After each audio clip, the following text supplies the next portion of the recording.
Private coaching संचालक Madhya Pradesh board के कक्षा 12वीं के बच्चों को मैसेज भेजकर परीक्षा से डरा रहे हैं। ऐसा एक मामला ग्वालियर के मुरार स्थित कॉमर्स की कोचिंग चला रहे अंशुमन श्रीवास्तव का है। उन्होंने पेरेंट्स के व्हाट्सएप ग्रुप में बच्चों को एक मैसेज भेजकर डराया। इस मैसेज में इस बार पेपर के कठिन आने की बात कही गई तथा टीचर द्वारा यह भी दावा किया गया कि मेरी लोक शिक्षण संचालनालय के अध्यक्ष से व्हाट्सएप चैट पर बात हुई है, जबकि संचालनालय में अध्यक्ष पद होता ही नहीं है। टीचर को यह भी नहीं पता बच्चे यदि ऐसी बात सुनकर आत्महत्या कर लेते हैं तो इसकी जिम्मेदार कौन होगा। अब देखना है कि विभाग इसके विरुद्ध कार्रवाई क्या करता है। हमारे संवाददाता राजकुमार शर्मा ने इस संदर्भ में जिला शिक्षा अधिकारी ग्वालियर तथा ज्वाइंट डायरेक्टर एजुकेशन ग्वालियर से भी बात की। उन्होंने ऐसे कोचिंग संचालकों के विरुद्ध कार्रवाई की बात कही है। देखिए ग्वालियर से खबर हर पल के लिए हमारे संवाददाता राजकुमार शर्मा की खबर। सर, आपका शुभ नाम क्या है सर? अंशुमन श्रीवास्तव। सर, आप कॉमर्स की कोचिंग चलाते हैं। आपने पेरेंट्स ग्रुप में एक व्हाट्सएप पर 17 दिसंबर को एक मैसेज किया जिसमें आपने लिखा कि आपकी लोक शिक्षण संचालनालय के अध्यक्ष से बातें हुई, जबकि सर अध्यक्ष पद कोई होता ही नहीं है। तो कहीं ना कहीं ये बच्चों को बरगलाने की बातें हैं। यदि आपको मैसेज की बगैर सत्यता की जांच की हुई आपने मैसेज ये फॉरवर्ड कर दिया, यदि इन बच्चों में से कोई बच्चा ज़्यादा दबाव में परीक्षा के में आत्महत्या कर लेता है तो इसकी जिम्मेदारी कौन लेगा? ये टेलीग्राम पे मैसेज आया था मेरे पास।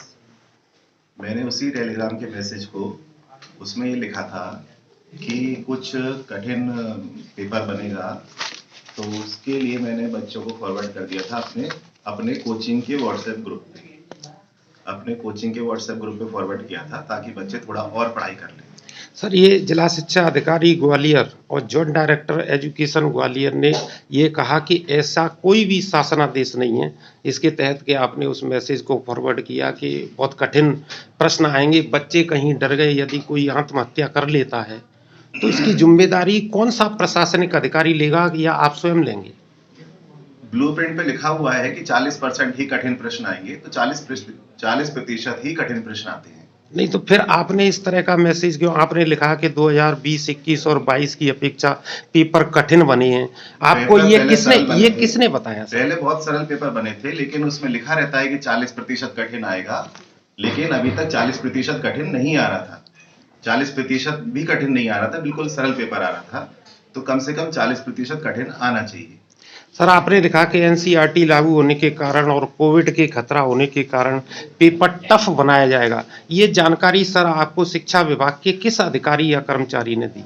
अधिकारी से जानकारी नहीं मिली थी। ये मेरे पास टेलीग्राम पे एक मैसेज आया था। उसी मैसेज को मैंने अपने व्हाट्सएप ग्रुप पर, जो हमारी कोचिंग का ग्रुप है, उस पर फॉरवर्ड किया। आप मानते हैं कि किसी भी व्हाट्सएप ग्रुप की सत्यता की जांच किए बगैर मैसेज को फॉरवर्ड करना कहीं ना कहीं अपराध की श्रेणी में आता है?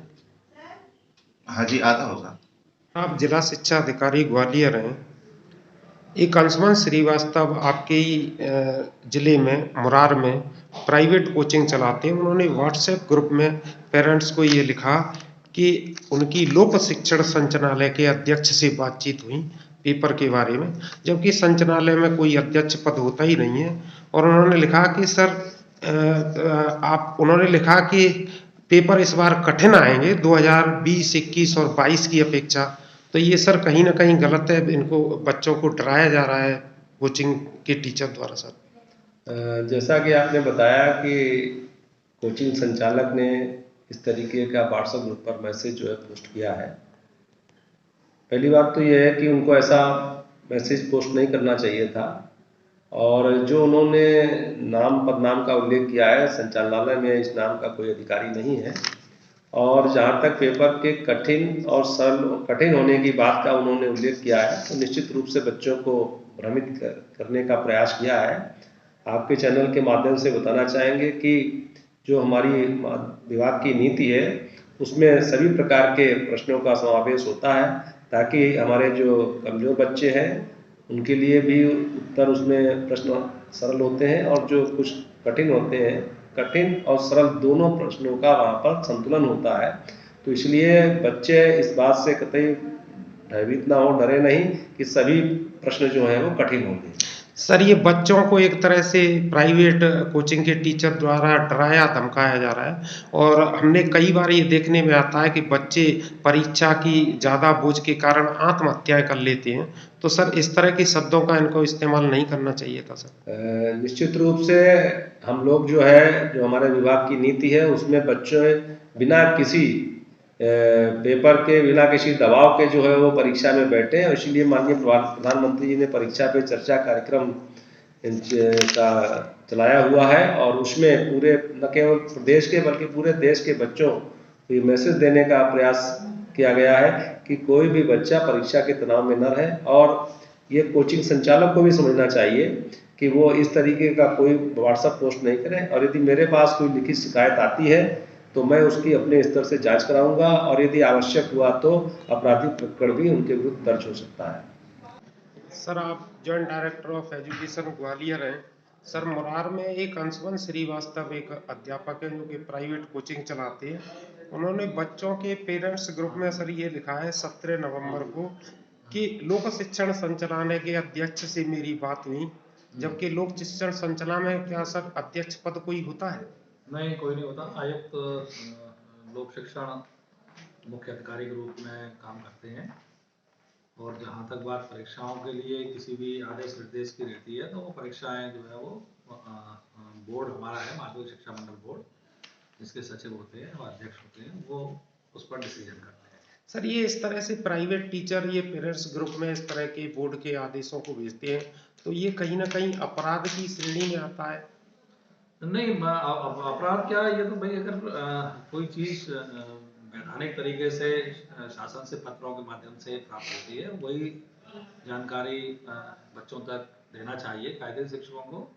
अगर इस तरह से कोई भी बात आती है तो ये अफवाह की श्रेणी में रहेगी, और निश्चित रूप से उसका कोई माने बेस तो है ही नहीं।